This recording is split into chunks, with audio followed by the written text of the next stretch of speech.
Welcome sa munting YouTube channel natin guys. Please support my videos. Like, comment and subscribe lang po mga idolo. Maraming salamat po. Story Present, Myriad World Inventory Box. Kabanata 1431. Sa kabilang banda, sinundan na ni Huang Feng si Direk Wang at ang iba pa sa lugar kung saan niya tinatrato ang Big Boss kahapon. Hindi tulad kahapon, gising ang Big Boss ngayon. Ikaw si Huang Feng. Nakatitig kay Huang Feng ang Big Boss na may apelyidong Li. Oo, ano ang pakiramdam mo, pinuno? Nakangiting sabi ni Huang Feng. Naayos na niya ng husto ang kanyang naunang pagkikita at hindi man lang naapektuhan ang kanyang kalooban. I feel much better. This is all thanks to you. Nakangiting sabi ng pinuno. Sa pagkakataong ito, ang paggamot ni Huang Feng ay hindi lamang nakapagpagaling sa kanyang pisikal na karamdaman, ngunit nagpaginhawa din sa kanya. Mas komportable siya kaysa dati. Ito ang dapat kong gawin. Sinabi ni Huang Feng, gayunpaman, hindi pa tapos ang iyong paggamot. Sana ay patuloy kang makipagtulungan sa aming paggamot. Hindi yun problema, sabi ng malaking boss. Alam din niyang hindi ngayon ang oras para maging matigas ang ulo. Bagamat nag-aalala rin siya sa mga bagay na nasa kamay, kung hindi maayos ang kanyang katawan, hindi niya maipagpatuloy ang lahat. Sa makatuwid, ang pinakamalaking gawain niya ngayon ay ang makipagtulungan kay Huang Feng at sa paggamot ng iba at mabawi ang kanyang katawan sa lalong madaling panahon. Mabilis na nagpatuloy ang paggamot. Sa karanasan kahapon, mas maayos ang proseso ng paggamot ngayon at napakaganda ng epekto. Sa iba pang nakikipagtulungan kay Huang Feng, ito ay mas maginhawa. Pagkatapos ng lahat, si Huang Feng ay talagang hindi magaling sa masahe. Sa proseso ng paggamot, nakipag-chat din ang Big Boss kay Huang Feng at nagtanong tungkol sa sitwasyon ni Huang Feng. Sa totoo lang, curious pa rin siya tungkol kay Huang Feng. Sa bagay, wala pang isang araw o dalawa ang sakit niya. Maraming tao ang dumating upang makita siya. Bagamat hindi siya nang ahas na sabihin na ang pinakamahusay na mga doktor sa bansa ay dumating upang makita siya. Ngunit mayroong maraming mga doktor na may mahusay na mga kasanayan sa medikal na dumating upang makita siya. Gayunpaman, wala sila sa minorya, ngunit hindi nila mapagaling ang kanyang karamdaman. Kung tungkol sa katotohanan na ginamit ni Huang Feng ang kanyang panloob na lakas, hindi ito dapat ipagtaka. Pagkatapos ng lahat, sa kanyang posisyon, nakakita siya ng maraming tao na may lakas sa loob tulad ni Huang Feng.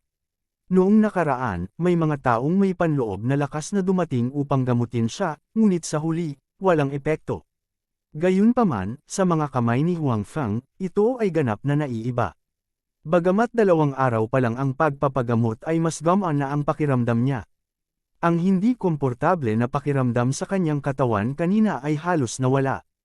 Naniniwala siya na sa ilang higit pang paggamot, dapat na siyang gumaling. Balita ko may problema ka. Nang matapos ito, biglang sinabi ng Big Boss kay Huang Feng. Well, may na-encounter akong problema. Sinabi ni Huang Feng kung ano ang nangyari sa kanya kagabi. Ngayon, ang ilang mga tao ay talagang lalong lumalabag sa batas. Galit na sabi ng Big Boss. Kung ikukumpara, tiyak na mas pinaniwalaan niya ang mga salita ni Huang Feng. Bukod dito, narinig niya ang tungkol sa karaniwang pag-uugali ng mga batang Panginoon ng mayayaman at makapangyarihang mga pamilya sa kabisera. Originally, akala niya at ng iba pang Big Boss ay walang bait na bata kaya wala silang pakialam. Gayunpaman, ngayon ay tila napakaseryoso ng sitwasyong ito. Nagkaroon ng buhay, ngunit maaari pa rin silang maging walang malasakit. Imposibleng hindi harapin ito. Bukod dito, ang ikinagalit ni Elder Li ay ang pag-uugali ng kinatawan at ng iba pa. Isa lamang itong pagkawala ng mukha para sa maraming tao. Ang ilan sa mga bagay sa ibaba ay binigyan ng higit na pansin ng mga nakatataas kamakailan. Ngayon, tinamaan na ng deputy at ng iba pa ang nguso ng baril. Ito ay simpleng panliligaw sa kamatayan. You can rest assured na siguradong iimbestigahan natin ang bagay na ito ng malinaw. Hindi natin maaaring hayaan ang ilang tao na magpatuloy sa anumang gusto nila. Sabi ni Elder Li. Salamat, Kuya Li, sabi ni Huang Feng. Salamat sa akin para saan? Ito ang dapat nating gawin. Sa kabaligtaran, hindi sapat ang nagawa namin noon. Ako dapat ang humingi ng tawad sa iyo, sabi ni Elder Li. Sa katiyakan ng nakaraang pinuno at sa pangako ni Elder Li ngayon, gamaan ang loob ni Huang Feng. Sa wakas, makakamit niya ang hustisya para sa kanyang sarili at sa driver. Pagkatapos ng paggamot, umalis si Huang Feng tulad kahapon. Gayunpaman, walang pumipigil sa kanya. Sa opinyon ng lahat, tiyak na nagsikap si Huang Feng para matulungan si Elderly na gumaling ng napakabilis.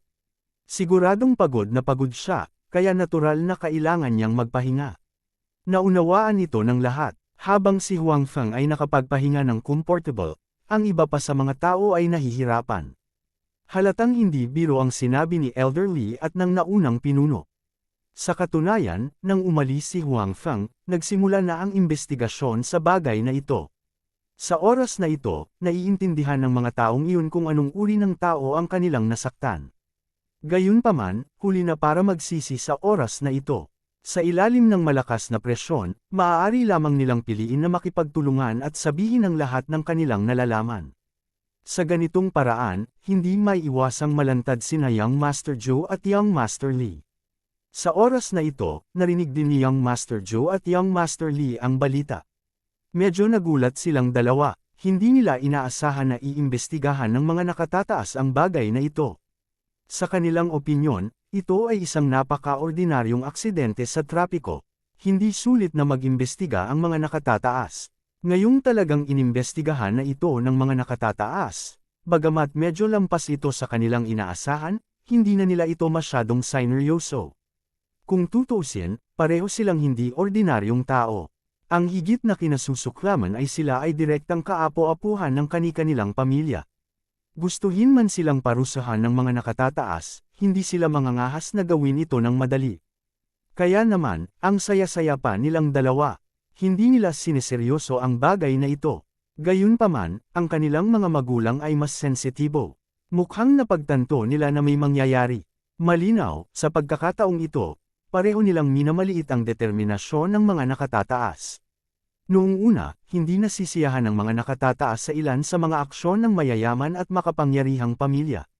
Sa pagkakataong ito, ang hitsura ni Huang Feng ay isang pagkakataon.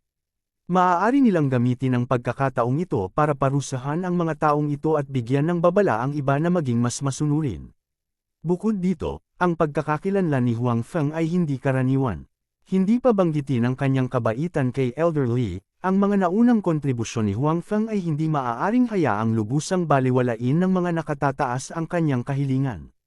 Bukod dito, sa pagkakataong ito, hindi mali si Huang Feng. Kaya naman, nagpa siya ang mga nakatataas na masusing imbestigahan ang bagay na ito. Nang dalhin sina Young Master Joe at Young Master Lee, sila ay nasa estado pa rin ng pagkalito. Pareho silang hindi naiintindihan kung paano nabuo ang mga bagay na ganito. Iba ito sa naisip nila noon. Gayunpaman, gaano man nila binyantaan ang mga taong iyon o kung paano nila isiniwalat ang kanilang mga pagkakakilanlan, ito ay walang silbi. Dinala silang dalawa. Hindi nagtagal, nakarating ang balita sa kanilang mga pamilya. Ang dalawang pamilya ay balisa. Hindi lang sila nag-aalala sa dalawang junior ng kanilang pamilya, ngunit may naamoy din silang kakaiba sa bagay na ito. Kabanata 1432, Bitawan mo ako. Alam mo ba kung sino ako? Bitawan mo ako ngayon. Kung hindi, patay ka. Galit na sabi ni Young Master Joe. Mag-ayos ka. Sinampal ang ulo ni Young Master Joe. Mukha namang seryoso ang lalaki at hindi man lang sineseryoso ang banta ni Young Master Joe. Nahihirapan pa rin si Young Master Joe, ngunit hindi siya nakipagkompromiso. Sa halip, sinampal siya. Sa huli, sa wakas ay kumilos siya. Hanggat narito ang kanyang pagkakakilanlan, tila wala itong silbi.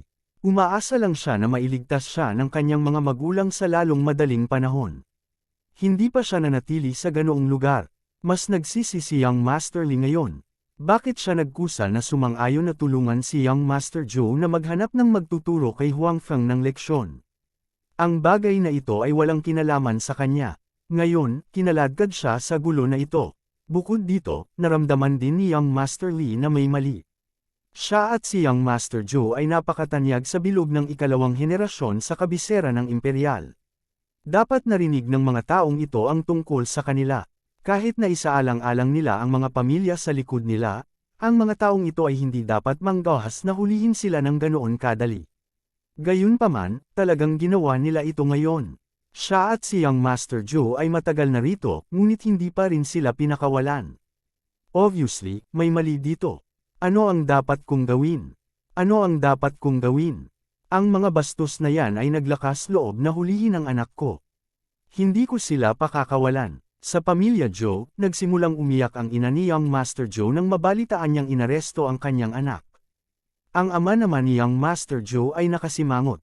Halatang iniisip niya ang relasyon ng dalawa. Ang kanyang mga iniisip ay hindi kasing simple ng ina ni Young Master Joe. Nalaman na niya na ang bagay na ito ay hindi kasing simple ng ina ni Young Master Joe. Naramdaman ng ama ni Young Master Joe na may mali nang iligtas si Huang Feng. Ngayong nahuli ang kanyang anak, mas naging halata ang sitwasyon.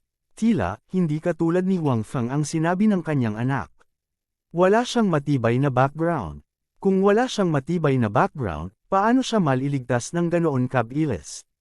Isa pa, hindi pa niya nalaman kung sino ang nagligtas sa kanya hanggang ngayon, na lalong hindi ka panipaniwala. Say something. Naghihirap ang anak natin dyan, pero hindi ka umiimik. Nang makita ng ina ni Young Master Joe ang kanyang asawa na nakasimangot at hindi umiimik, agad siyang nagalit. Sa pag-iisip na maaaring naghihirap ang kanyang anak ngayon, mas sumama ang pakiramdam niya. Iniisip ko lang, hindi kasing simple ng iniisip mo, sabi ng ama ni Young Master Joe. Hindi simple, ang mga taong iyon ay dapat nabulag at nasuhulan. Naglakas loob pa silang arestuhin ang anak ko. Tawagan kaagad ang kanilang pinuno at tanggalin silang lahat, sabi ng ina ni Young Master Joe. Sa tingin mo hindi ako tumawag. Ang mga taong iyon ay maaaring hindi kinuha ang telepono o gumawa ng lahat ng uri ng mga dahilan, hindi mo ba naiintindihan? May gustong manggulo sa anak namin at maging sa pamilya namin ni Joe. Sabi ng ama ni Young Master Joe. Paanong posible? Puno ng hindi makapaniwala ang mukha ng ina ni Young Master Joe. Sinabi niya, anong uri ng katayuan mayroon ang pamilya Joe natin sa kabisera? Paanong may mga ngahas na hawakan ang pamilya Joe natin? Totoo na ang aming pamilya Joe ay isang malaking pamilya, ngunit hindi kami ang pinakamalaki sa kabisera. Sa tingin mo ba ay magagawa natin ang anumang gusto natin dito? Malungkot na sabi ng ama ni Young Master Joe. Sino ang naglakas loob na gawin iyon? Sabi ng ina ni Young Master Joe. Hindi ko pa alam. Natatakot. Ako na ang mga nakatataas ang gustong gumawa nito. Hindi ito ang unang pagkakataon na may gustong gawin ang mga taong iyon sa mga mayayaman at makapangyarihang pamilya. Kung talagang gusto nilang gawin ito, magiging magulo ang bagay na ito. Baka maging sakripisyo ang anak mo at maging ang pamilya namin ni Joe. Sabi ng ama ni Young Master Joe. Imposible. Sinabi ng ina ni Young Master Joe, walang gagawin ng mga nakatataas sa aming pamilya Joe. Ikaw ay dapat na mali.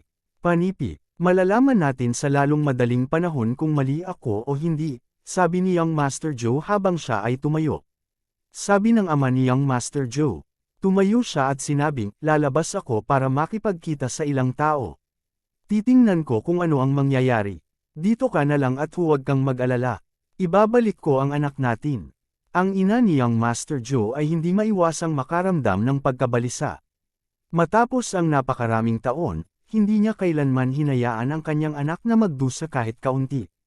Sa pag-aakalang nasa ganoong lugar na ngayon ang kanyang anak at baka mabuli pa ng iba, lalo siyang nakaramdam ng sama ng loob. Hindi ako makapaghintay. Sabi ng ina ni Young Master Joe. Tapos, tumayo siya at naglakad palabas. Gusto niyang pumunta sa lugar kung saan nakakulong ang kanyang anak at gumawa ng eksena para mailigtas siya. Dahil dito, nalaman ng ama ni Young Master Joe, na nangangalap ng impormasyon sa labas, na ang kanyang asawa ay nagdulot ng kaguluhan sa lugar na iyon at ngayon ay inaresto. Siyempre, mahuhulaan din niya na siguradong napakasama ng ugali ng asawa niya. Sa pangkalahatan, siya ay isang mayabang na tao na hindi nakikinig sa payo. Sa pagkakataong ito, nahuli na siya ng masama. Anong babaeng walang magawa ng tama? Pinagalitan ng ama ni Young Master Joe ang kanyang asawa, na bihira. Ngayon, ang kanyang gawain ay nagbago mula sa pagliligtas sa kanyang anak hanggang sa pagliligtas kay Young Master Joe at sa kanyang asawa. Sa gabi, bumalik ang iba pang miyembro ng pamilya Joe. Ilan sa kanila ay bumalik pa mula sa ibang lugar. Narinig nilang lahat ang balita at naramdaman nilang may mali, kaya nagtipon-tipon sila para pag-usapan kung paano solusyonin ang problema sa harap nila. Ang kasalukuyang pinuno ng pamilya Joe ay hindi ang ama ni Young Master Joe, ngunit ang lolo ni Young Master Joe. Siya ay isang matandang lalaki na halos 70 taong gulang. Bago siya nagretiro, nagtatrabaho siya sa isang mahalagang posisyon. Dahil din sa kanya kaya naging ganito ang pamilya Joe ngayon. Sa sandaling iyon, nakaramdam din ng panganib ang 70 taong gulang na lalaki. Siya ang tumawag at tinipon ang mga miyembro ng pamilya Joe upang pag-usapan ang bagay na ito. Napakaseryoso ng kapaligiran sa buong proseso ng talakayan, at hindi alam ng mga tagalabas ang nilalaman. Alam lang nila na mula kinabukasan, ginamit ng pamilya Joe ang lahat ng koneksyon nila para malutas ang problema. Bukod dito, naging mas masunurin ang pamilya Joe. Pumunta pa sila sa bahay ni Huang Feng para personal na humingi ng tawad. Walang magandang impresyon si Huang Feng sa pamilya Joe na dumating para humingi ng tawad. Nakita niya kung gaano kamayabang si Young Master Joe.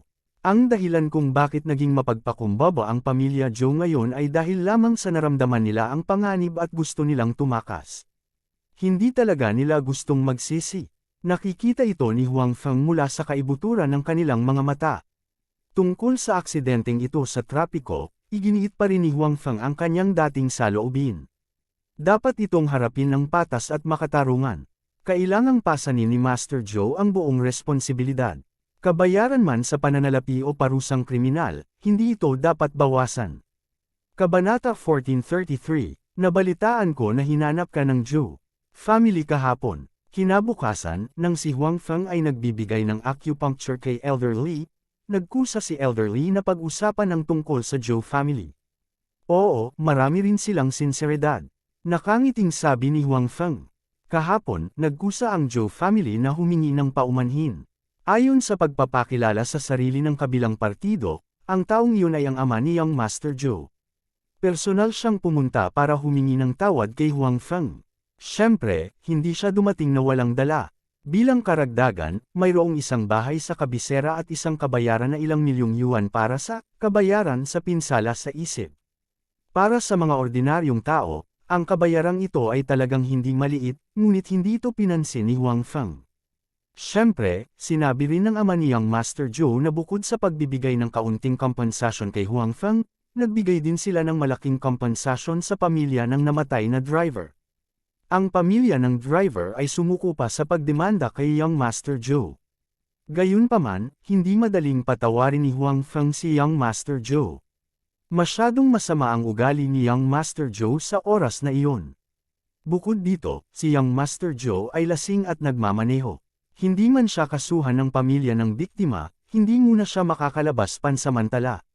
Siyempre, naisip ng pamilya Joe na kung hindi magkakagulo ang pamilya ng biktima at si Huang Feng, mapapalabas nila si Young Master Joe. Gayunpaman, sa kanilang pagtataka, si Huang Feng ay hindi naantig sa kanilang sincerity.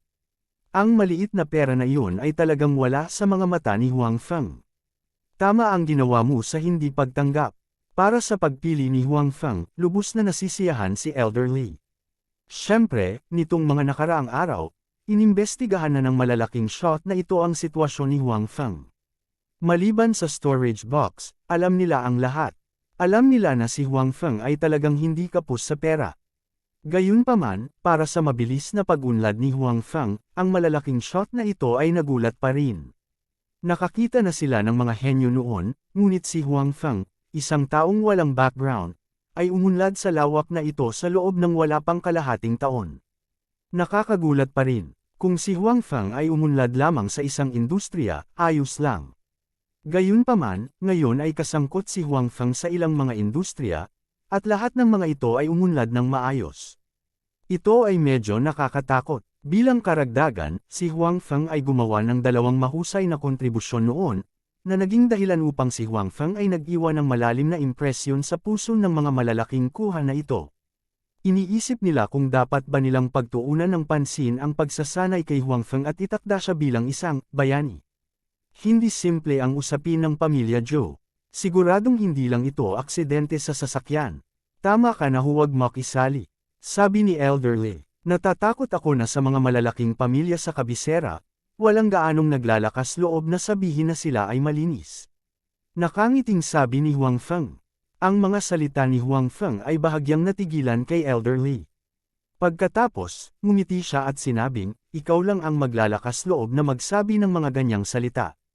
Sa Kapitolyo, sinong hindi maglalakas loob na magbigay ng mukha sa mga mayayamang pamilyang iyon? Kahit na kaming mga matatanda minsan ay kailangang isaalang-alang ang kanilang mga damdamin kapag gumagawa ng mga desisyon. Malalim na ang ugat nila sa kabisera at sa buong bansa. Napakalaki ng kanilang impluwensya. Panipi, dito rin sumakit ang ulo ni Elder Li at ng iba pang big shot.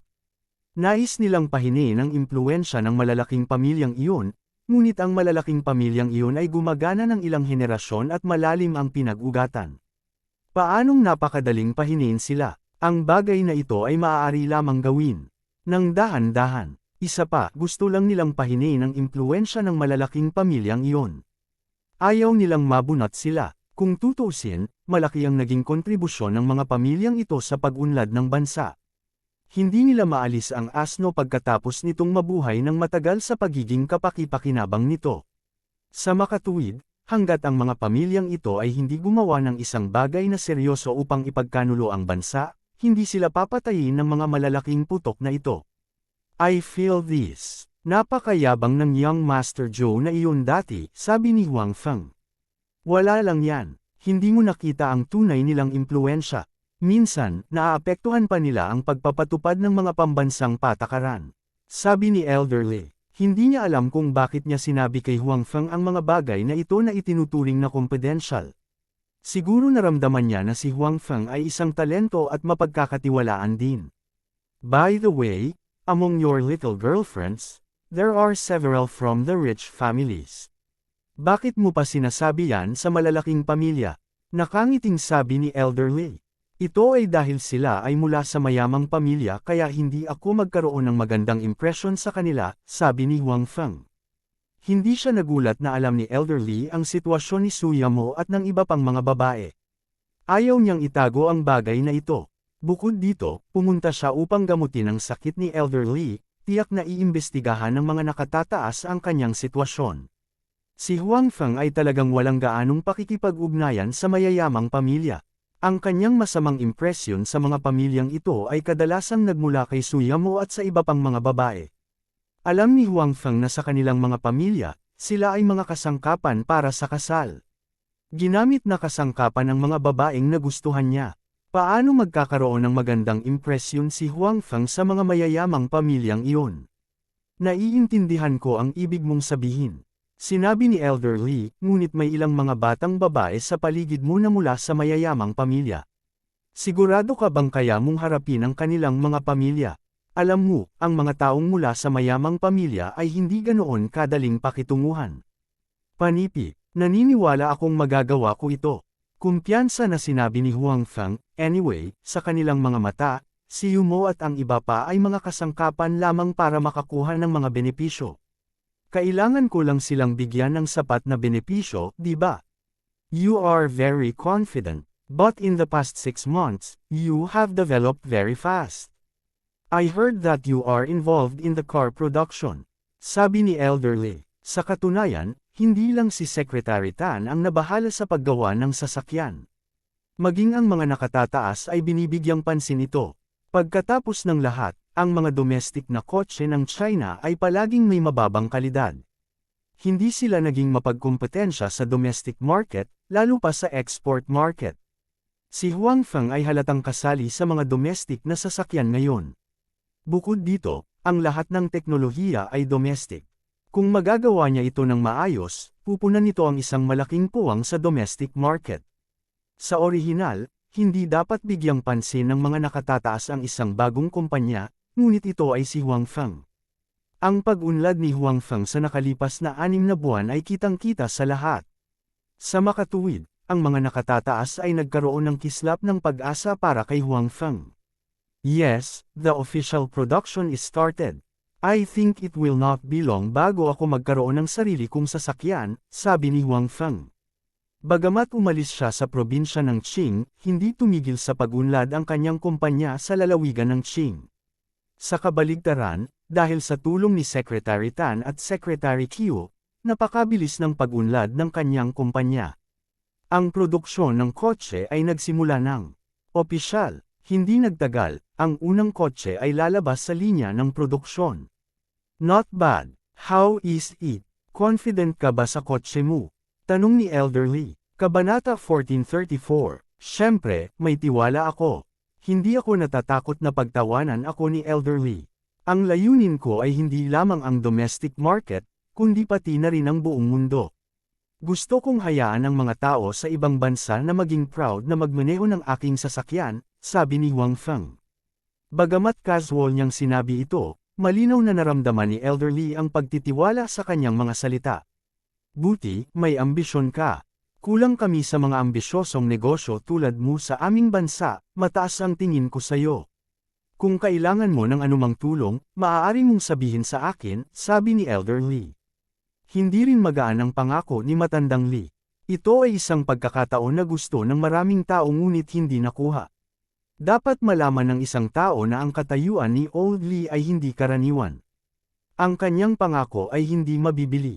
Ang dahilan kung bakit sinabi ito ni Old Lee kay Huang Feng ay dahil iniligtas ni Huang Feng ang kanyang buhay. Hanggat hindi ito labag sa batas, handa siyang tulungan si Huang Feng. Ang isa pang dahilan ay ang pagiging maasahin ni Elderly tungkol sa kinabukasan ni Huang Feng.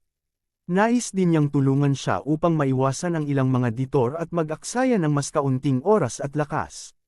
Salamat, Kuya Lee. Tiyak na naunawaan ni Huang Feng ang halaga ng pangako ni Elderly. Talagang hindi madali para kay Elderly, na may malaking kapangyarihan sa buong bansa, na bigyan siya ng ganoong pangako. Sa susunod na chat, binago ni Huang Feng ang paksa sa mayaman at makapangyarihang mga pamilya. Hindi niya alam ang sitwasyon ni Suyamo at ng iba pang pamilya ng kababaihan noon pa man. Una, hindi gaanong nag-usap si Suyamo at ang iba pang mga babae.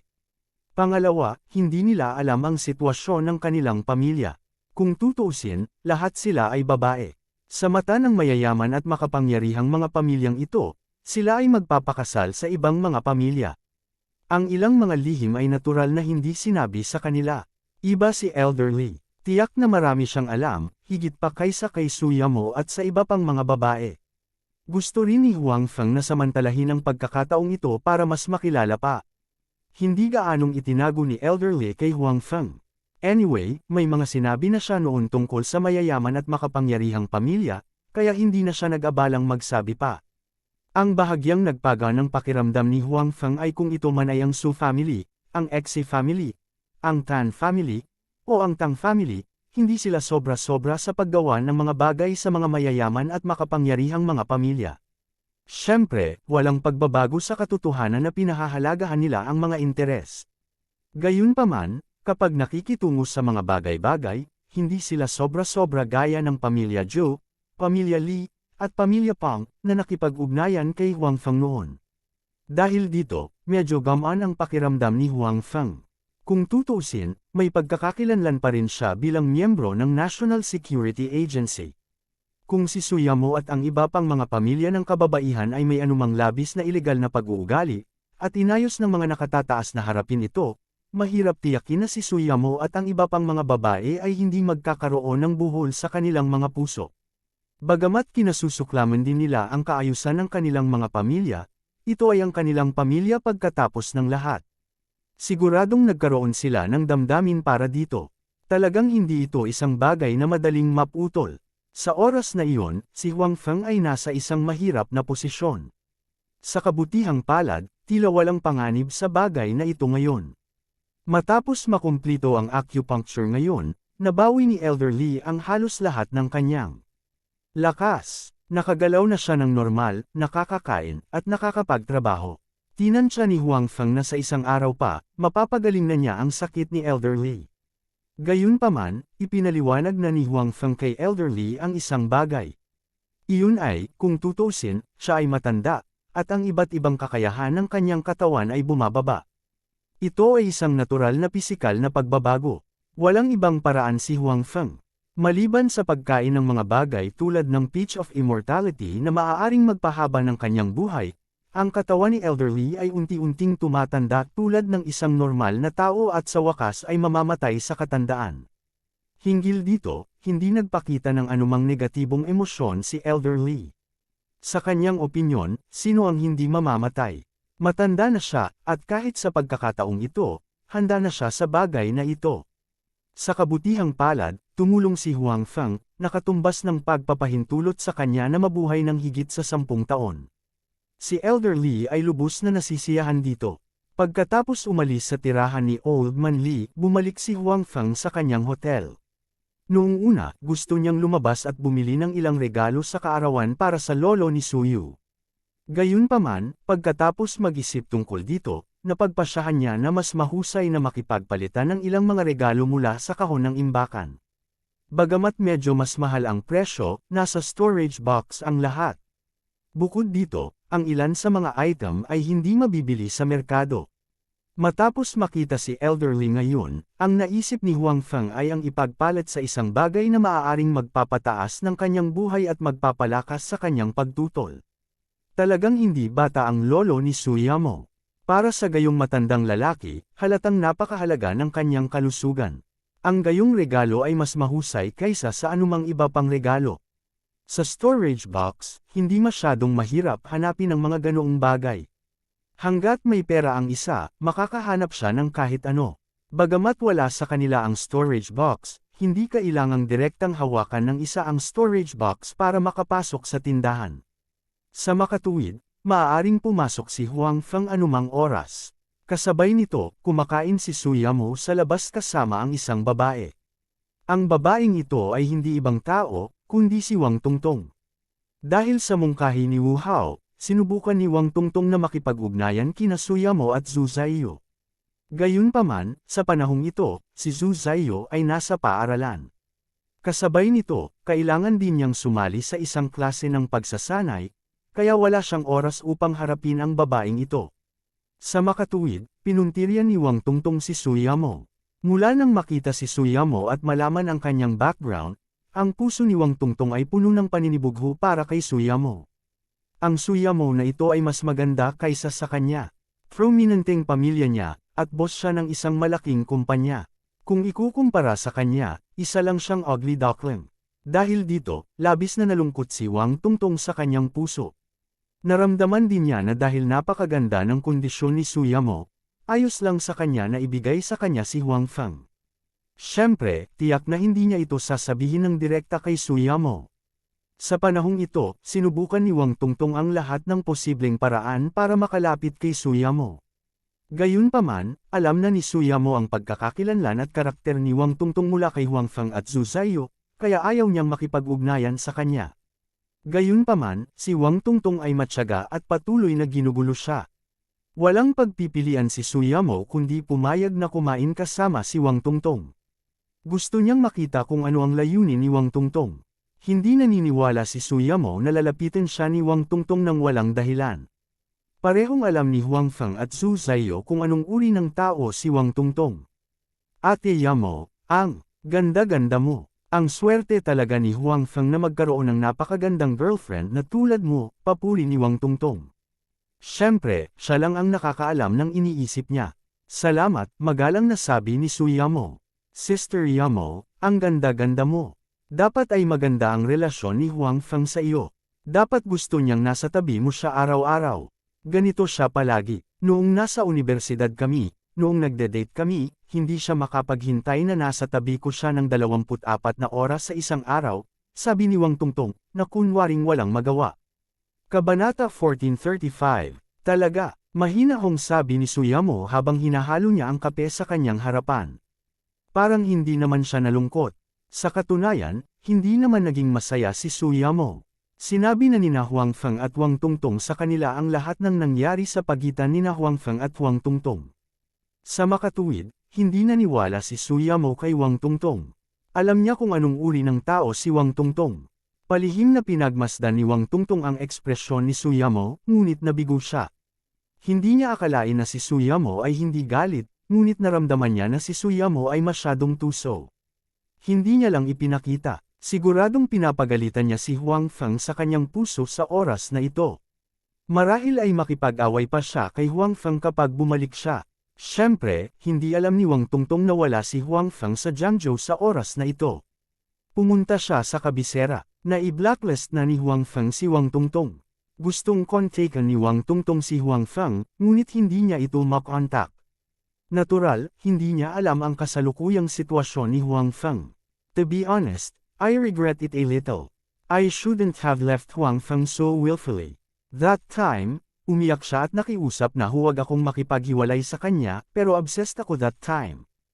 Hindi ko alam kung ano ang iniisip ko, but I made that stupid decision.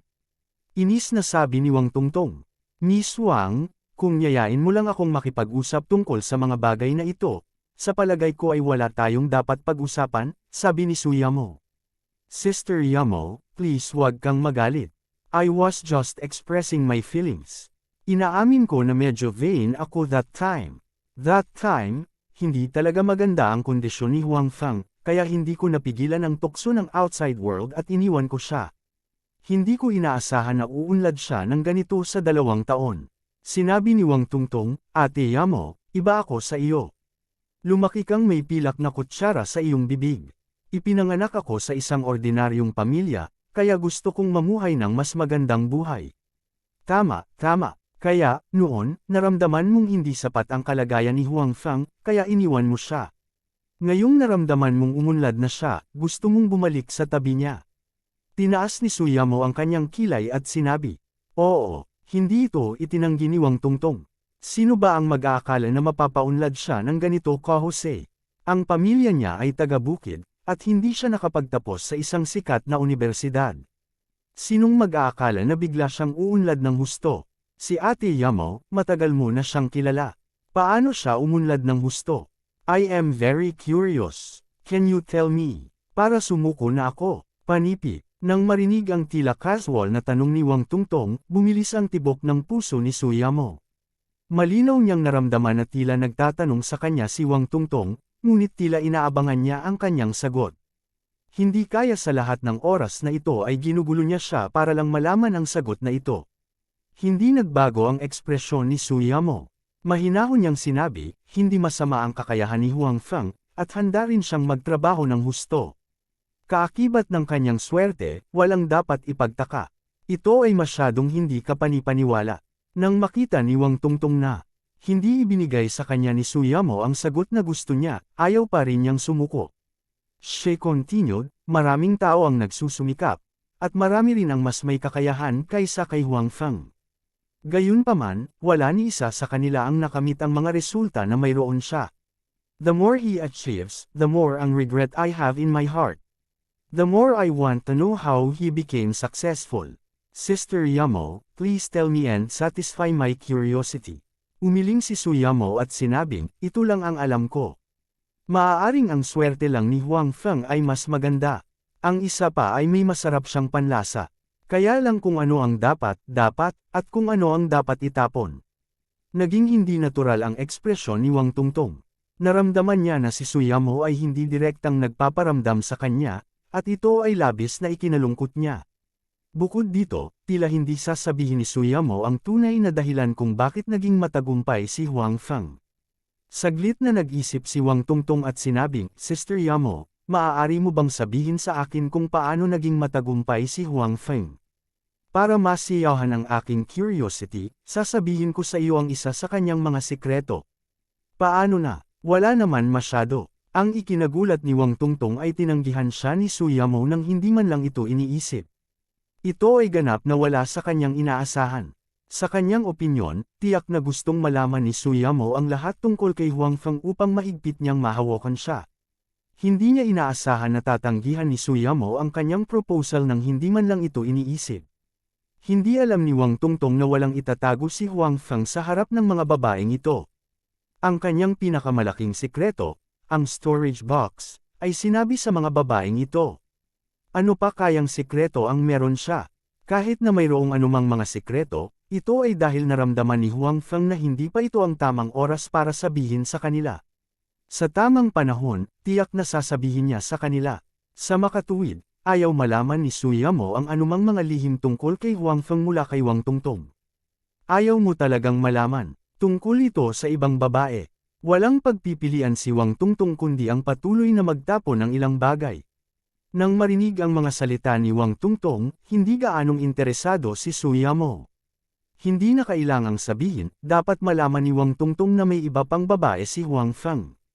Bagamat hindi niya alam kung paano niya nalaman, walang pakialam si Su Yamo tungkol dito. Nang makitang hindi pa rin nagsasalita si Su Yamo, kinailangan ni Wang Tungtung na magpatuloy, umaasang magiging interesado si Su Yamo, nalaman ko rin noon. Ang babae ay isang estudyante sa kolehiyo.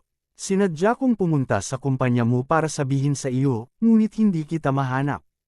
Hiniling ko sa ibang tao na sabihin sa iyo, ngunit tiyak na hindi niya sinabi. Sa mga mata ni Wang Tungtung, kung alam ni Su Yamo na may ibang babae si Huang Feng, tiyak na makikigulo siya kay Huang Feng.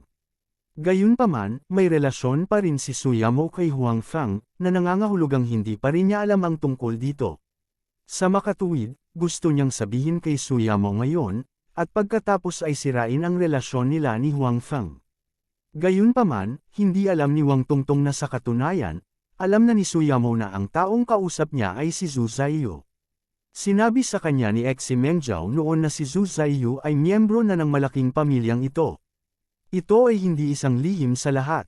Naisip niya na si Wang Tungtung ay maaaring magkaroon ng anumang sikreto dahil sinabi niya ito ng seryoso. Miss Wang, kung wala nang iba, aalis muna ako. Marami pa akong dapat harapin, sabi ni Su Yamo kay Wang Tungtung. Pumunta si Huang Feng sa kabisera.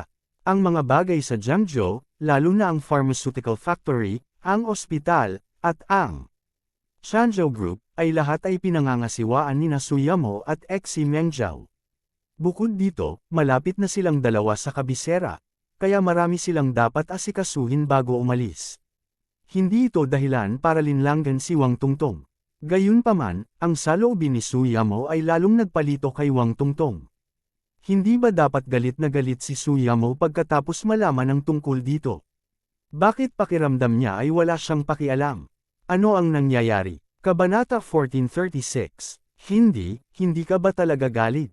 Pinigilan ni Wang Tungtung si Su Yamo at nagtanong. Bakit naman ako magagalit? Ngumiti si Su Yamo at sinabing, ito ay isang pribadong bagay sa pagitan natin ni Huang Feng. Hindi kailangang mag-alala si Miss Wang tungkol dito. Pagkatapos noon, hindi na binigyan ni Su Yamo ng pagkakataon si Wang Tungtung na magsalita at direktang umalis, iniwan si Wang Tungtung mag-isa sa parehong lugar. Hindi niya alam kung ano ang nangyayari. Mabahong babae, siguro dahil nakita niyang mayaman si Huang Feng, kaya hindi niya matiis na iwan siya. Kahit alam niyang may ibang babae si Huang Feng, hindi siya naglakas loob na tanungin siya. Natatakot siya na hindi siya gusto ni Huang Feng. Dapat ganito, pagkaraan ng mahabang panahon, gumaling si Wang Tungtung. Nakatayo siya sa parehong lugar at nagmura na may malungkot na mukha. Gayunpaman, sa kasong ito, wala siyang ibang paraan. Hindi pa banggitin ang bagay na sinabi ni Zhang Hao sa kanya, siya mismo ay interesado rin sa biglaang pag-unlad ni Huang Feng. Nais niyang malaman ang dahilan. Gayunpaman, halatang tikom ang bibig ni Su Yamo at ayaw sabihin ito. Gustuhin man niyang makipagpalitan ng sikreto sa kanya, hindi siya natukso. Bagamat may relasyon na si Wang Tungtung kay Zhang Hao, gusto pa rin niyang bumalik sa panig ni Huang Feng. Gusto lang niyang sabihin kay Su Yamo ang tungkol kay Zhu Zaiyu. Ang isang dahilan ay upang malaman ang dahilan kung bakit napakayaman ni Huang Feng, at ang isa pa ay upang magudyok sa pagitan ni Huang Feng, Su Yamo, at Zhu Zaiyu. Gayunpaman, tila hindi man lang naloko si Su Yamo.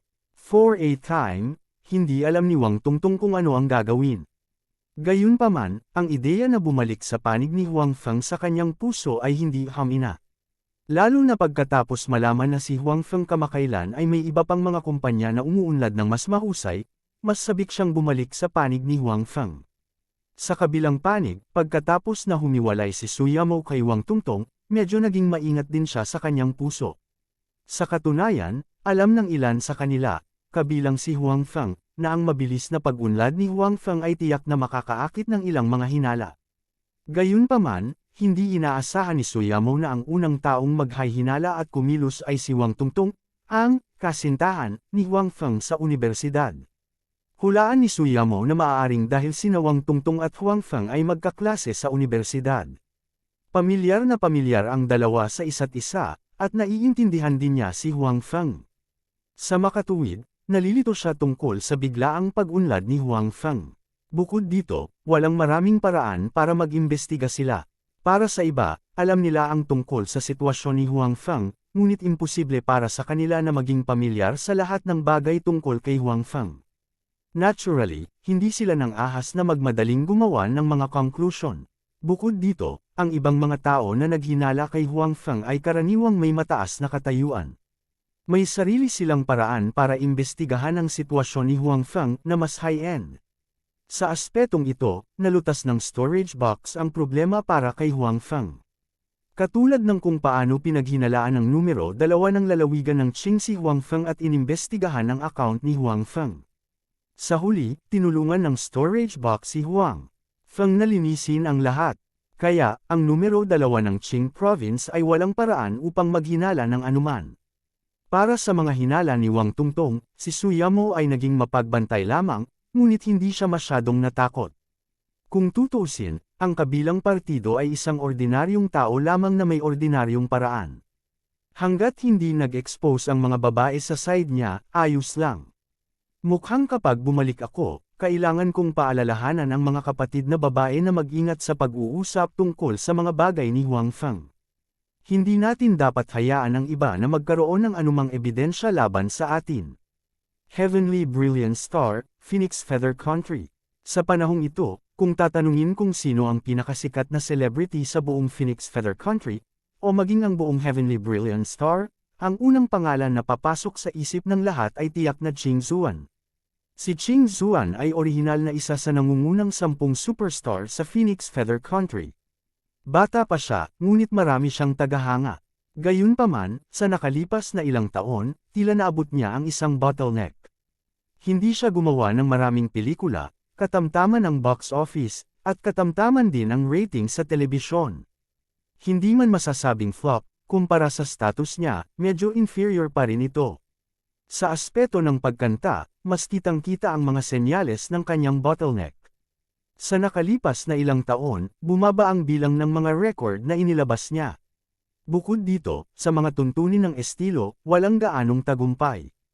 Palagi niyang binibigyan ng mga tao ng pakiramdam ng pagiging monotonous. Bagamat suportado siya ng kanyang mga tagahanga at hindi naman masyadong masama ang benta, kumpara noon, tiyak na bumaba ito sa bilang ng mga record. Kailangang malaman ng isa na noon, nagdebut si Qing Zuan bilang isang mang-aawit.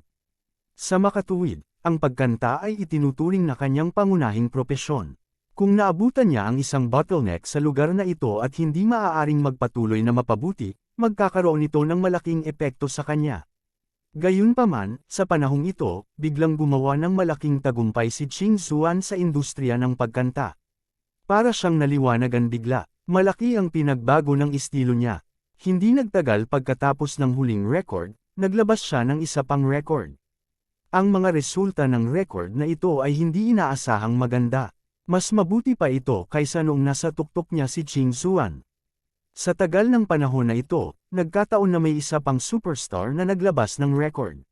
Sa mga tuntunin ng promosyon, ito ay mas mahusay kaysa kay Qing Zuan. Gayunpaman, sa mga tuntunin ng mga resulta, natalo ito ni Qing Zuan.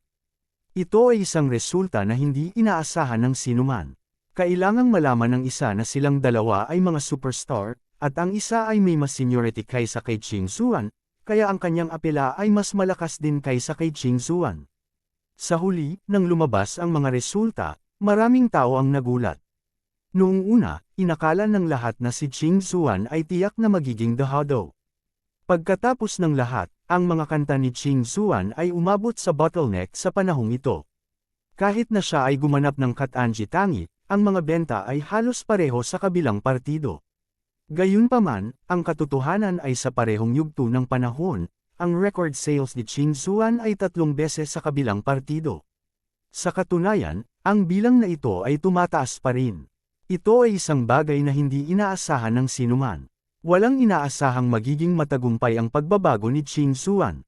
Bukod dito, agad na naglabas si Qing Zuan ng bersyon ng wikang banyaga. Sa huli, ito rin ay tinanggap ng mabuti at naging tanyag sa buong mundo. Sa isang iglap, narinig ang pangalan ni Ching Zuan sa buong mundo. Siya ay talagang sikat at mas mahusay kaysa noong siya ay nasa kanyang tuktok. Ching Zuan, hindi ko talaga inaasahan na magiging ganito kaganda ang mga resulta ng album na ito. It's simply invincible. Walang makakapigil sa atin. Tumataas pa rin ang benta. Hawak ng manager ni Ching Zuan ang isang stack ng mga ulat sa kanyang kamay at sinabi kay Ching Zuan na puno ng kagalakan ang mukha. Ipinatong ni Ching Zuan ang kanyang baba sa kanyang kamay at tumingin sa malayo.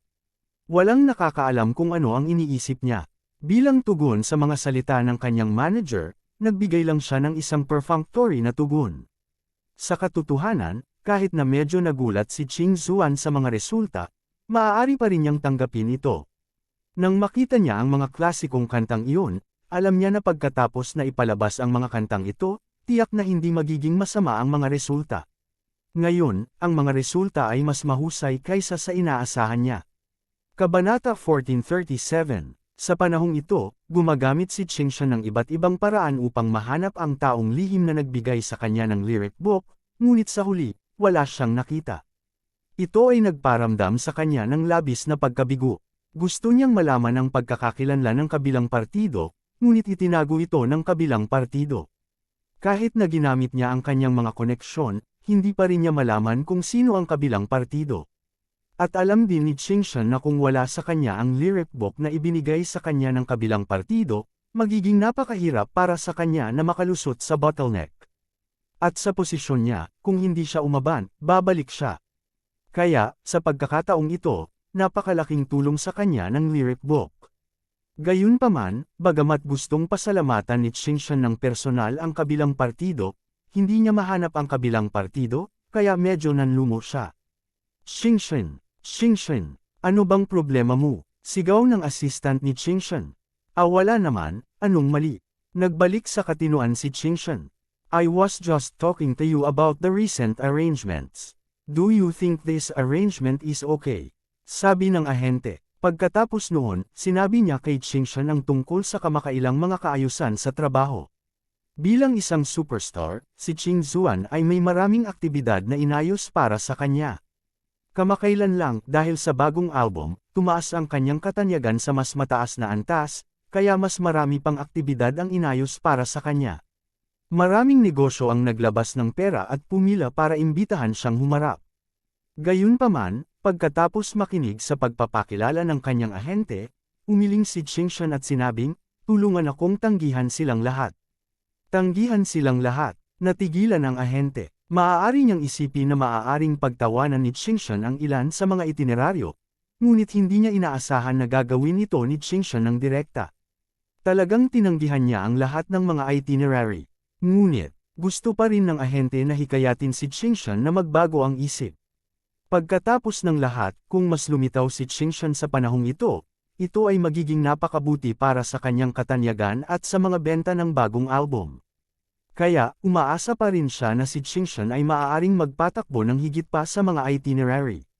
Walang pero, tulungan mo akong tanggihan silang lahat. Sabi ni Ching Shan nang walang pagbabago sa kanyang ekspresyon. Hindi mapag-aalinlanganan ang kanyang tono.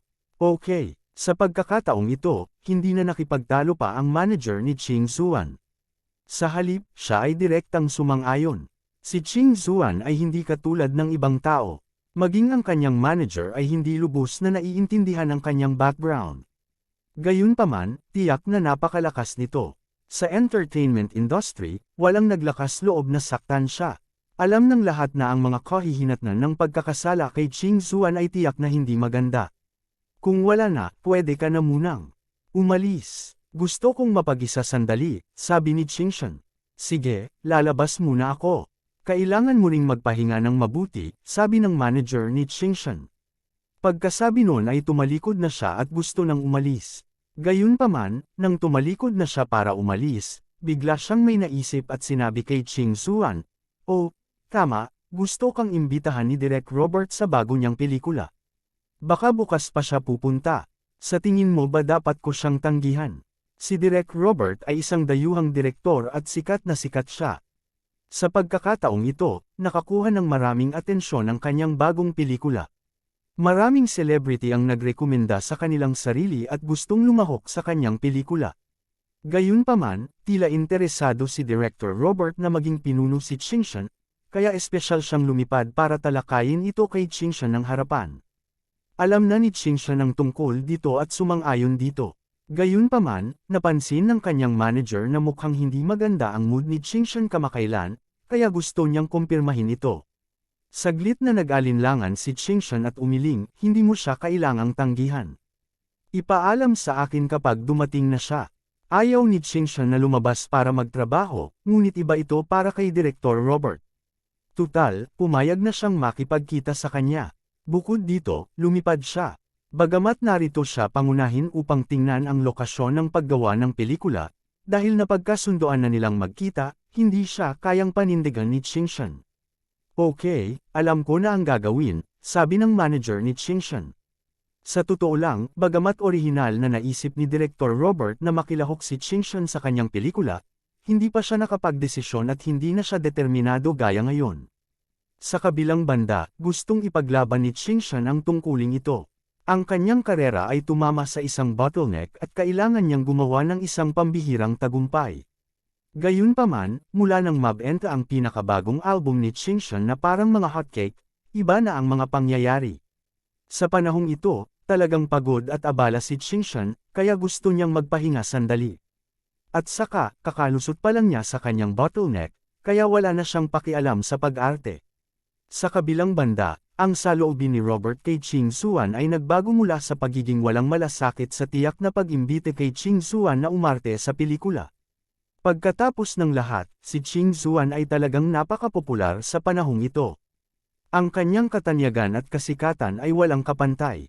Hindi alintana kung ito ay nasa Phoenix Feather Country o sa ibang bansa, si Ching Suan ang pinakamainit na celebrity sa panahong ito.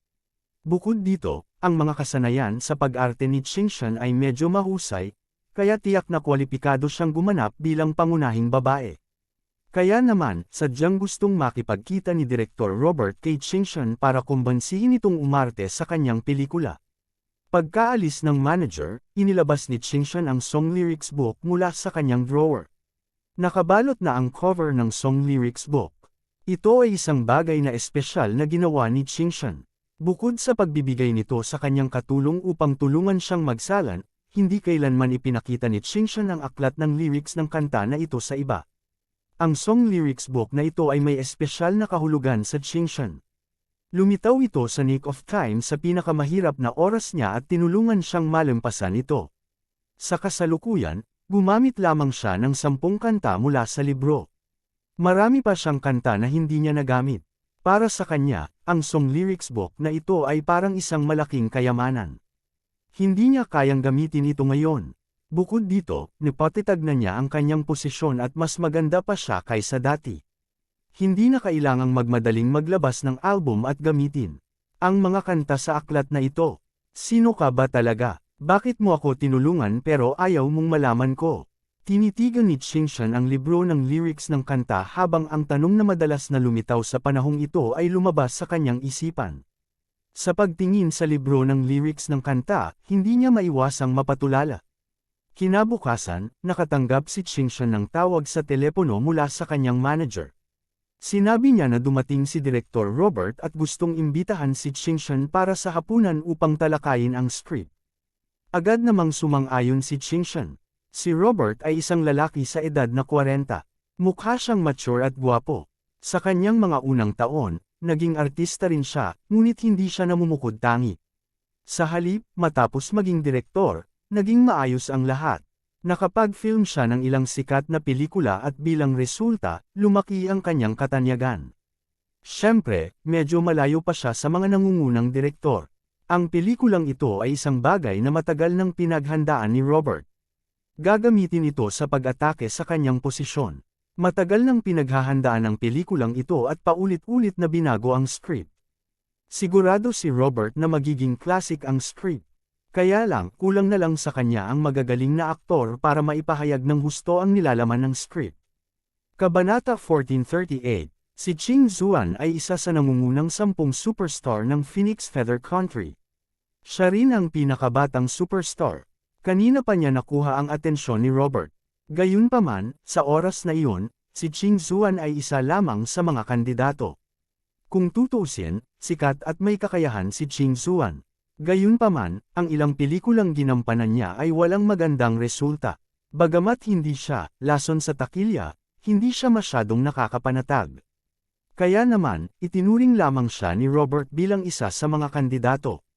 Gayunpaman, sa panahong ito, ang katanyagan ni Ching Zuan ay tumaas ng husto.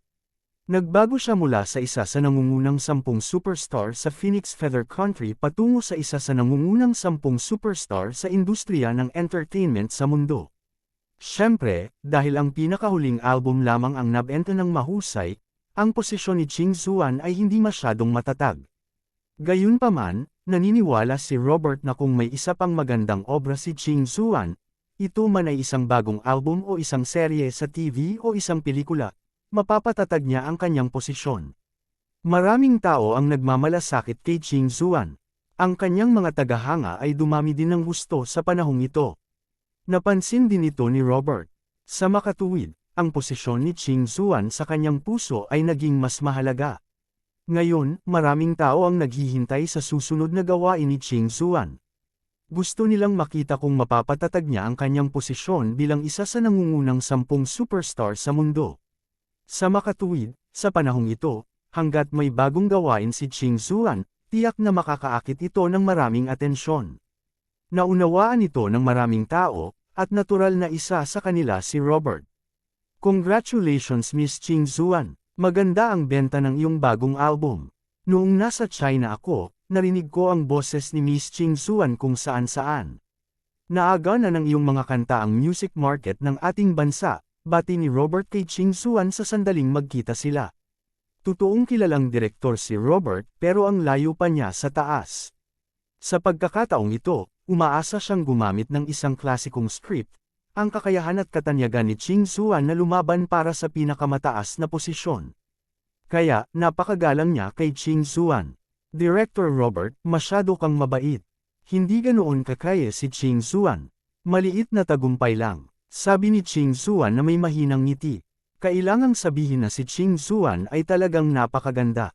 Kahit na ang mga tao sa Heavenly Lake Country at Phoenix Feather Country ay may magkaibang pamantayan ng kagandahan, hindi nila maitatanggi ang kagandahan ni Ching Zuan. Kaya naman, kahit si Robert, na sanay makakita ng magagandang bituin, ay bahagyang natulala ng humarap sa ngiti ni Ching Zuan. Miss Ching Zuan, masyado kang mapagpakumbaba. Kamakailan ay naging sentro ka ng libangan ng mundong ito, sabi ni Robert. Matapos purihin ni Robert si Chingshan saglit, sa wakas ay nakarating siya sa punto. Miss Chingshan, alam mo naman kung bakit ako nandito sa pagkakataong ito, di ba? Pakiramdam ko talaga ang ugali at imahe ni Miss Chingshan ay bagay na bagay para sa female lead ng bago kong pelikula. Taos puso din akong nag-aanyaya kay Miss Chingshan na umarte sa aking pelikula, sabi ni Robert. Tungkol naman sa bagong gawain ni Robert, naipaliwanag na niya ito sa maikling panahon kay Chingshan. This time, dala pa niya ang script. Matapos itong ipaliwanag sa kanya, ipinasa niya ang script kay Chingshan, umaasang makakuha ng positibong sagot mula sa kanya. Kinuha ni Ching Zuan ang script at sinimulang basahin ito. Matapos basahin ito ng ilang sandali, naramdaman niya na talagang bagay sa kanya ang babaeng lead sa script. Ito rin ang papel na gusto niyang gampanan. Hindi naging madali para sa isang aktor na humanap ng role na gusto nila. Kaya, si Ching Zuan, na orihinal na nagplanong magpahinga sandali, ay medyo nag-alinlangan. Paano na? Gusto ba ni Miss Chingshan ang papel na ito? Tanong ni Robert nang makita niyang naantig si Chingshan. Gusto ko ang karakter na ito. Hindi itinanggi ni Chingshan ang sarili niyang iniisip. Pero, I originally planned to take a break sa ganitong oras. Miss Chingshan, lahat tayo ay tao sa entertainment industry. Naiintindihan nating lahat na hindi madaling makahanap ng angkop na papel. Minsan, pinagsisisihan pa natin ito sa buong buhay natin. Kaya, sana ay makapag-isip muli si Miss Chingshan, sabi ni Robert. Naantig si Chingshan sa mga salita ni Robert. Sa katunayan, tulad ng sinabi niya, hindi karaniwan na makahanap ng angkop na papel. Kung palalampasan niya ang pagkakataong ito, hindi niya alam kung gaano siya katagal maghihintay sa susunod. Sa makatuwid, pagkatapos mag-alinlangan ng ilang sandali, tumanggo si Qingshan at sumang-ayon. Kung tungkol sa pahinga, hindi pa huli ang lahat para magpahinga pagkatapos ng shooting ng pelikulang ito. Nang makitang pumayag si Qingshan, napakasaya ni Robert. Ngayon, may kakayahan at atensyon si Qingshan. Sa kanyang pagsali, kasama ng kanyang mahusay na script, tiyak na magiging hit ang kanyang pelikula sa pagkakataong ito. Dahil nagkaroon sila ng paunang kasunduan, napakaganda ng kapaligiran sa hapunan. Binanggit din ni Robert ang album ni Qingshan. Sinabi niya na ang kanyang mga kaibigan na nasa industriya ng musika ay interesado kung paano nakakuha si Qingshan ng napakaraming magagandang kanta ng biglaan. Labis silang nagseselos at umaasa na makakahanap ng pagkakataon para humingi ng kanta. Hindi alam ni Qingshan kung saan nanggaling ang mga kanta, kaya natural na hindi niya masabi kay Robert. Nakahanap lang siya ng dahilan para maiwasan ito. Buti na lang at casual lang na sinabi ni Robert at ayaw niyang maubusan pa. Kung tutuusin, alam din niyang maraming bagay ang sikreto at hindi basta-basta masasabi. Pagkatapos ng hapunan, umalis si Qingshan dala ang script na ibinigay sa kanya ni Robert. Dahil pumayag na siyang gampanan ng papel na ito, tiyak na umaasa si Robert na mauunawaan ni Qingshan ang tungkulin sa lalong madaling panahon. Kung mas naiintindihan niya ang papel ngayon, mas magiging mahusay siya kapag nagsimula ang aktwal na shooting. Ganoon din ang naisip ni Qingshan. Noon pa man ay napakaseryoso niya sa kanyang trabaho. Bago mag-shoot, tiyak na maaalala niya ang script at mauunawaan ang mga katangian ng papel. Sa ganoong paraan, mas maayos siyang kumilos. Kailangang sabihin na talagang nagustuhan ni Qingshan ang papel sa script. Habang nagbabasa siya, mas nagustuhan niya ito. Natuwa rin siya na pumayag siya noon. Kung hindi, talagang na-miss niya ang ganoong magandang role. Sa makatuwid, kapag mas binasa ni Qingshan ang script, mas nasasabik siya. Nakalimutan pa niyang gabi na. Matapos basahin ang script ng ilang beses, nagkaroon siya ng mas malinaw na pag-unawa sa papel. Pagkatapos, ibinaba niya ang script at handa ng matulog. Si Qingshan, na natulog na, ay hindi napansin na ang script na inilagay niya sa mesa ay biglang nag-flash saglit sa kalagitnaan ng gabi, pagkatapos ay nawala sa mesa. Pinalitan ito ng isa pang script, at ang mga salita sa script na ito ay eksaktong kapareho ng mga salita sa nakaraang songbook. Si Huang Feng, na nasa Earth, ay hindi rin alam na ang kanyang storage box ay na-upgrade na. Nakatulong pa ito sa kanya na makipagpalitan ng ibang gamit. Kabanata 1439. Kinaumagahan, bumangon si Qingshan gaya ng dati. Pagkatapos noon ay gusto na niya munang lumabas, pero nang mapadaan siya sa table na hinihiga niya kagabi ay bigla siyang natigilan. Pagkatapos, tumakbo siya sa mesa at kinuha ang script na nakalagay doon kagabi. Iba na naman, wala na ang script kahapon. Tuwang-tuwang bulong ni Qingshan sa sarili. Nangyari na ang ganitong bagay noon, at dahil dito nakuha niya ang lyrics book na nakinabang ng husto sa kanya. Pero sa pagkakataong ito, wala na ang script na binawi niya kagabi. Ano kaya ang bagong script na ito? Napaisip si Qingshan sa sarili. Agad na binaliktad ni Qingshan ang bagong script sa kanyang kamay. Matapos makita ang mga salita sa loob, lalo siyang natuwa. Kung may tao man dito, makikita pa nila ang katawan nito na nanginginig sa excitement. Ganito na naman ang text. Nandito na naman kaya ang huling dumating. Tiningnan ni Qingshan ang script sa kanyang kamay at sinabi. Gayunpaman, dahil hindi niya alam ang mga salita dito, hindi alam ni Qingshan kung mabuti o masama ang script na ito. Gayunpaman, naisip niya na hindi ito magiging masama. Last time, kayamanan din ang lyrics book na nakuha niya. Tama, monitor, sigaw ni Qingshan, at pagkatapos ay tumakbo pabalik sa kanyang silid. Walang sino man ang nakakita ng isang walang ingat at naguguluhang Qingshan. Kung makikita ito ng mga kaibigan ni Qingshan o ng kanyang ahente, magugulat sila. Sa makatuwid, ang Qingshan ay karaniwang napaka-steady. Bata pa siya, pero napakalma niya sa harap ng problema. Hindi siya nagmamadali sa mga bagay-bagay. Hindi naman siya ganito, tumatakbo para maglakad. Walang nakakita kay Qingshan na hindi nagbigay pansin sa kanyang imahe. Gayunpaman, sa oras na ito, halatang walang pakialam si Qingshan. Sa panahong ito, hinuhulaan na niya kung sino ang huling nagbigay sa kanya ng lyrics book, ngunit wala siyang ideya. Kahit paano siya nag-imbestiga, wala itong silbi. Hindi lang nito nagawang sumuko, ngunit lalo pang lumakas ang kanyang kuryosidad. Pagkatapos, naalala ni Ching Zuan na kinuha ng kabilang partido ang kanyang lyric book. Bagamat hindi niya alam ang dahilan, mula sa araw na iyon, palaging may lyric na libro sa mesa ni Ching Zuan. Personal niyang kinopya iyon. Umaasa na lang siyang lilito muli ang kabilang partido. Bukod dito, natatakot siya na ang kabilang partido ay biglang lumitaw muli at biglang mawala muli. Palihim pa siyang nag-install ng camera. Ang camera ay nakatutok sa posisyon ng mesa. Gusto lang niyang makita kung sino ang kabilang partido. Hindi niya sinabi kahit kanino ang tungkol sa camera na ito, at siya mismo ang nag-install nito. Gayunpaman, sa panahong ito, wala siyang nahanap.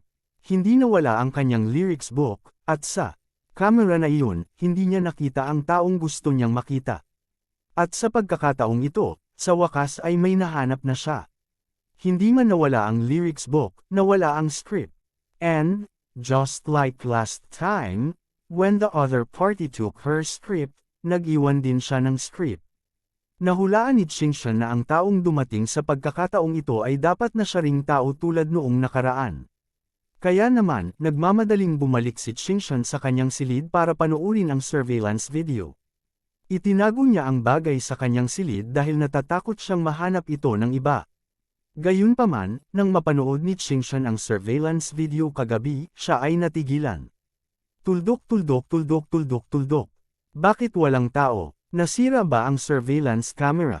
Tiningnan ito ni Qingshan ng ilang beses, ngunit wala siyang nakitang sinumang lumabas sa camera. Biglang nawala yung script, tapos biglang may lumabas na isa. Tuldok. Maaaring ang script na ito ay naglaho ng mag-isa, at isa pang lumitaw ng mag-isa. Tinitigan ni Qingshan ang camera at bumulong. Nakaramdam siya ng kakaiba at medyo nakakatakot. Talagang taliwas ito sa sentido komon. Hindi niya maintindihan. Gayunpaman, malinaw na sinabi sa kanya ng imahe sa camera na ito talaga ang kaso. Biglang nawala yung script nung walang tao, tapos biglang may lumabas na isa.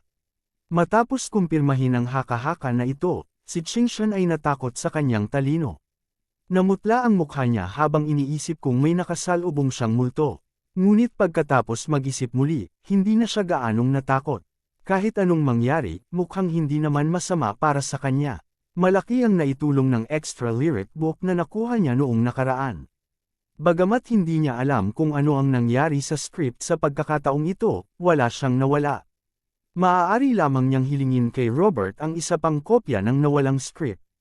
Sa makatuwid, pagkatapos pag-isipan ito, hindi inisip ni Qingshan ang nawala sa kanya, at tumahimik ang kanyang puso. Gayunpaman, ang nakita niya sa surveillance video ay hindi pa rin niya magawang pakialaman ito. Kaya lang hindi niya masabi sa iba ang tungkol sa bagay na ito, kaya dahan-dahan na lang niya itong imbestigahan mag-isa. Sa kabilang banda, hindi pa rin alam ni Huang Feng na ang buong proseso ng pagpapalit niya ng mga item sa kanyang storage box ay nakita ng iba. Tinakot pa niya ang kabilang partido. Sa sandaling ito, sumasailalim siya sa huling paggamot kasama si Old Lee. Hindi tulad ng dati, mas maraming tao sa room this time. Bilang karagdagan kay Direktor Wang at iba pa, may ilan pang matatanda. Bagamat nakatayo lang ang matatandang ito, malinaw na nararamdaman ni Huang Feng ang aura ng isang superior mula sa kanila. Para sa ganitong uri ng aura, si Huang Feng ay hindi pamilyar dito. Hindi lang isang beses niya itong nakita sa ibang mga espasyo. Ang iilang tao na dumating ngayon ay hindi ordinaryong tao. Madalas silang lumabas sa TV. Noong nagpapagamot si Old Lee noon, hindi sila nagpakita. Sa katunayan, hindi ito kakaiba. Pagkatapos ng lahat, ang bawat isa sa kanila ay may maraming bagay na dapat harapin. Ngayon ang huling araw ng pagpapagamot ni Old Lee. Pansamantalang ibinaba ng lahat ang mga bagay sa kanilang mga kamay at pumunta upang makita kung paano gumagaling si Old Lee, at upang makita din si Huang Feng, ang miracle doctor. Para kay Huang Feng, maraming malalaking shot ang nakaka-curious ngayon. Kasabay nito, mayroon din silang kaunting pangunawa kay Huang Feng. Sa kanilang mga mata, si Huang Feng ay isang henyo. Hindi lamang sa mga medikal na kasanayan, kundi pati na rin sa negosyo. Noong una, matagal na nilang gustong makita si Huang Feng. Ngayon, nagkataon lang na magkasama sila. Para naman kay Director Wang at sa iba pa, na kadalasang nakakapagpapanatili ng kanilang kalmado, sa harap ng napakaraming big shots. Nang biglaan, sila ay lumitaw na medyo reserved at kinakabahan. Bagamat karaniwan nilang nakakasalamuha ang mga taong ito, palagi nilang nakikilala silang mag-isa. Ito ay walang uliran para sa napakaraming malalaking shot na natipon ng biglaan. Kapag ang mga aura ng mga taong ito ay pinagsama-sama, ito ay sapat na upang hindi makatayo ng matatag ang maraming tao. Sa kabilang banda, si Huang Feng ay napakalmado. Hindi nagbago ang ekspresyon niya. Talagang prominent ang mga taong ito, ngunit gaya ng nasabi noon, marami na siyang nakitang ganoong mga tao, at marami pa siyang napatay sa kanila. Natural, walang dapat kabahan. Kabanata 1440. Oy, halos gumaling na ako. Hindi mo kailangang pumunta dito sa ganoon kalaking paraan, sabi ni Elderly habang nakahiga siya sa kama, tinatanggap ang acupuncture ni Huang Feng. We can't rest assured kung hindi kami pupunta at makita ka. Nakangiting sabi ng isa sa mga big shot. Alam ni Huang Feng na mukhang masayahin ang taong ito, ngunit kapag seryoso siya, maraming matataas na opisyal sa bansa ang hindi nang ahas na kumilos sa harapan niya. Wala na akong ibang gagawin. Napakaraming bagay kayong dapat harapin. Masama na ang pakiramdam ko sa pag-aaksaya ng oras ko. Ngayong nandito na kayong lahat, mas sumama ang pakiramdam ko, sabi ni Old Lee. Sige, huwag mong sisihin ang sarili mo. Kuya Lee, hindi kami nandito para makita ka lang. Tumawa ang isa pang malaking shot. Bagamat ang mga big shot na ito ay karaniwang may seryosong mukha, natural na hindi kailangang maging seryoso kapag sila ay magkasama. Ano pa? Medyo nalito si Elder Lee, ngunit nang makita niya ang ibang mga tao na nakatingin kay Huang Feng, naintindihan niya. Kaya nandito ka para makita si Huang Feng. Hindi nagustuhan ni Huang Feng ang paraan ng pakikipag-usap nila sa kanya, ngunit maaari lamang siyang magreklamo.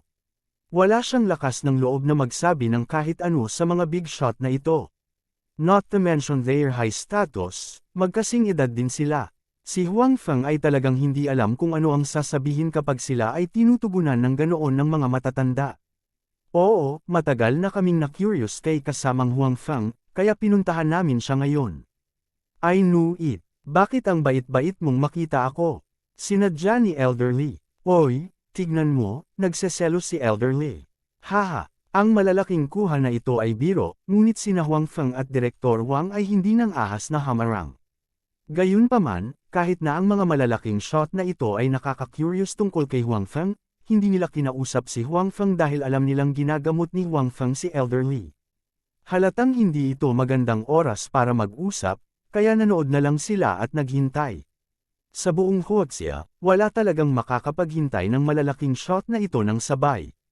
Kahit na ang mga mayayamang pamilya sa Beijing ay hindi nang ahas na hilingin sa mga malalaking shot na ito na maghintay dito. Tapos na, makalipas ang mahigit isang oras, inilabas ni Huang Feng ang lahat ng pilak na karayom at sinabi kay Elder Lee, "Congratulations, Elder Lee. Nakumpleto na ang iyong paggamot. Maaari kang ganap na gumaling pagkatapos ng pahinga, ngunit hindi pa rin magandang maging masyadong pagod." Naka-recover na ba talaga ako? Medyo hindi makapaniwalang sabi ni Elder Lee. Hindi sa nag-aalinlangan siya sa mga salita ni Huang Feng, ngunit nakita niyang hindi ito kapani-paniwala. Kung tutuusin, ilang araw na ang nakalipas, siya ay isang tao na maaaring maging demented anumang oras, o kahit isang tao na malapit ng mamatay. Sa huli, sa mga kamay ni Huang Feng, naka-recover na talaga siya sa loob lamang ng ilang araw. Ito ay natural na nagparamdam sa kanya na ito ay hindi kapani-paniwala. Gayunpaman, ang pakiramdam ng katawan ay hindi maaaring magsinungaling. Malinaw na, nadama ni Elder Lee na sa nakalipas na mga araw, ang kanyang katawan ay bumubuti at bumuti araw-araw. Mas energetic siya at mas may lakas. Unti-unti ding tumataas ang kanyang gana. Ang lahat ng ito ay malinaw na nagsabi sa kanya na ang kanyang katawan ay nagpapagaling. Siyempre, confident na sabi ni Huang Feng. Binabati kita, matandang Lee. Nga pala, ano ang pakiramdam mo pagkatapos na dumaan sa pintuan ng impyerno? Older Lee, kailangan mong pasalamatan ng maayos si Little Huang. Kung hindi, kailangan mong makilala ang dakilang ninuno. Ilang iba pang big shots ang dumating para batiin siya.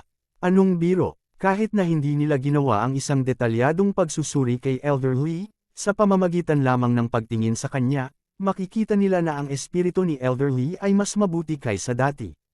Malinaw, ang mga salita ni Huang Feng ay hindi biro. Nakangitiling hinarap ni Elder Lee ang lahat. Ang mga pagdududa niya ngayon ay dahil lang sa hindi niya matanggap ang malaking pagbabago saglit. Ngayong ganap na siyang gumaling, natural na gumanda ang kanyang kalooban.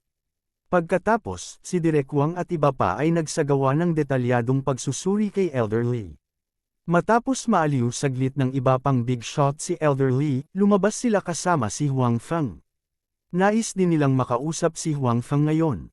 Ang kakayahang makipag-chat sa napakaraming big shot sa parehong oras ay hindi isang paggamot na maaaring tamasahin ng mga ordinaryong tao. Kahit ang matataas na opisyal na iyon ay hindi magawa. Kasamang Huang Feng, ang iyong mga medikal na kasanayan ay talagang napakahusay. Si Elder Lee ay pinagaling mo. Saan mo natutunan ang iyong mga kasanayan sa medisina? Sa isang maluwag at maliwanag na silid, si Huang Feng at ilang malalaking shot ay nakaupo ng magkahiwalay. Noong bata ako, natuto ako sa isang kwek-kwek na doktor, sabi ni Huang Feng. Alam niyang tiyak na sinisiyasat ng lahat ang kanyang pagkakakilanlan. Sa kanyang nakaraang karanasan, walang medikal na pag-aaral, kaya si Huang Feng ay nakahanap lamang ng dahilan. Naglakbay ba ang kumag na doktor na iyon sa buong mundo? Nakangiting sabi ng isa sa mga big shot. Ito ang numero 1 pinuno sa China. Sa makatuwid, kahit na nakita na ni Huang Feng ang maraming bahagi ng mundo, nakaramdam pa rin siya ng kaunting emosyonal. Kalahating taon na ang nakalipas, mayaman man ang kanyang imahinasyon, hindi niya akalain na balang araw, magkakasama siya at makikipagkwentuhan sa pinakamakapangyarihang tao sa bansang ito. Gayunpaman, si Huang Feng ay bahagyang natigilan at nagulat sa mga salita ng pinuno. Hindi ba ito ang dahilan na gusto kong hanapin? Bakit ako tinulungan ng pinuno? Oo, kahit gaano siya nagdududa, tumanggo si Huang Feng at inamin ito. Kung hindi siya naglalakbay sa buong mundo, kung gayon kung ang mga malalaking shot na ito ay nais na makita siya, hindi ba siya malalantad? Matapos marinig ang mga salita ni Huang Feng, ilang malalaking shot ang nagkatinginan at ngumiti. Malinaw, ang mga salita ni Huang Feng ay hindi lampas sa kanilang inaasahan. Paano ang iyong panloob na puwersa? Alam mo, hindi ito isang bagay na kayang gawin ng mga ordinaryong tao. Naglibot din ba ang taong nagturo sa iyo ng internal force? Sabi ng isa pang big shot sabay ngiti. Oo, tila nahulaan ni Huang Feng ang kanilang mga iniisip, ngunit makakagat lamang siya ng bala at sumagot.